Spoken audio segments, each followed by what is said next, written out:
Baada ya huyu aliyopita kuelezea line tool pamoja na text tool, anayefuata tutakuja kuelezea font type au font name pamoja na font size. Karibu. Katika Adobe InDesign nitaelezea upande wa kuweka font name, ambapo utaenda sehemu imeandikwa font name, utaklik, alafu utachagua mwandiko unaotaka. Kwa mfano, mwandiko wa impact,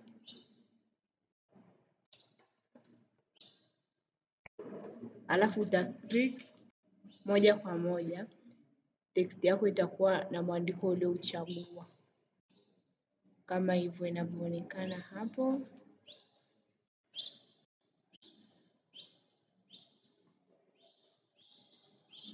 Kama hivyo.